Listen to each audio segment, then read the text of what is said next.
এক রাজা সিদ্ধান্ত নিলেন তিনি দেশ ভ্রমণে বেরোবেন, কিন্তু সমস্যা হচ্ছে দেশ ভ্রমণে গেলে 6 মাসও সময় লাগতে পারে, আবার 1 বছরও সময় লাগতে পারে। এতটা সময় তার রাজ্যের খেয়াল কে রাখবে?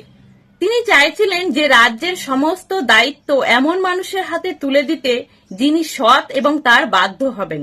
রাজা অনেক চিন্তা ভাবনা করে একটা উপায় বার করলেন। তিনি তার রাজ্যের 3 মন্ত্রীকে ডেকে পাঠালেন। 3 মন্ত্রী রাজার কাছে এলে রাজা 3টে খালি বস্তা 3 মন্ত্রীর হাতে ধরিয়ে দেয়। ধরিয়ে দিয়ে বলে যে এই 3টে বস্তা নিয়ে তোমরা বনে চলে যাও, দেখি কে কত তাড়াতাড়ি বস্তায় ফল ভরে নিয়ে আসতে পারো। 3 জন মন্ত্রী রাজার আদেশ মতো খালি বস্তা নিয়ে জঙ্গলে চলে গেলেন। প্রথম মন্ত্রী চিন্তা করলেন যে রাজার আদেশ, তার আদেশ অমান্য করা উচিত হবে না। সে তখন জঙ্গলের ফল কুড়াতে লাগলো এবং তার বস্তায় ভরতে লাগলো। দ্বিতীয় মন্ত্রী জঙ্গলে গিয়ে ভাবলো রাজা তো ফল আনতে বলেছে, ভালো না খারাপ সেটা তো সে আর যাচাই করে দেখবে না। তাই সে বস্তার নিচের হাফ অংশ পচা ফলে পূর্ণ করলো আর ওপরের হাফটা ভালো ফলে পূর্ণ করলো। তৃতীয় মন্ত্রী ভাবলো যে রাজার অত সময় কোথায় যে আমার বস্তা খুলে দেখবে তার ভিতরে ফল আছে না অন্য কিছু আছে।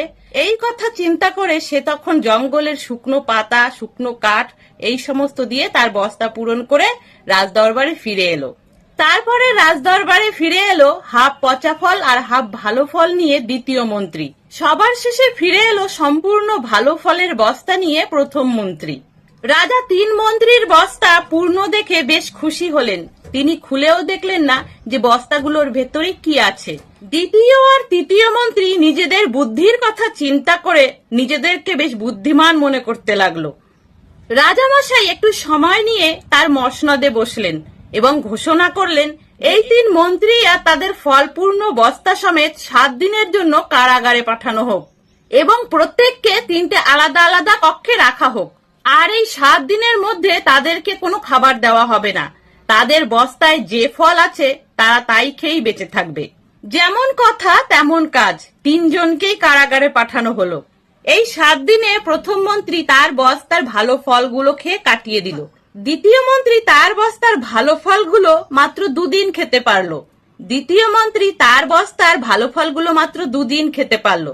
তারপর সে পচা ফলগুলো খেয়ে বেঁচে থাকার চেষ্টা করতে লাগলো, কিন্তু 1 দিনের ভিতরেই সে অসুস্থ হয়ে পড়লো। তৃতীয় মন্ত্রীর বস্তায় কোনো ফল ছিল না, তাই সে না খেতে পেয়েই মারা গেল। 7 দিন পরে 3 মন্ত্রীকে কারাগার থেকে বের করা হলো। রাজা দেখলেন প্রথম মন্ত্রী একেবারেই সুস্থ আছেন, দ্বিতীয় মন্ত্রী অসুস্থ হয়ে পড়েছেন আর তৃতীয় মন্ত্রী মারা গেছেন। রাজা তখন তার রাজ্যের দায়িত্ব সৎ এবং তার বাধ্য প্রথম মন্ত্রীকে দিয়ে তিনি দেশ ভ্রমণে বেরিয়ে পড়লেন। এই গল্পের থেকে আমরা এটা বুঝতে পারি যে কোনো কাজে ফাঁকি দিলে কোনো এক সময় গিয়ে ক্ষতিটা আসলে নিজেরই হয়। তাহলে বন্ধুরা, ছোট্ট এই গল্পটা তোমাদের কেমন লাগলো অবশ্যই জানিও। সকলে ভালো থেকো, সুস্থ থেকো।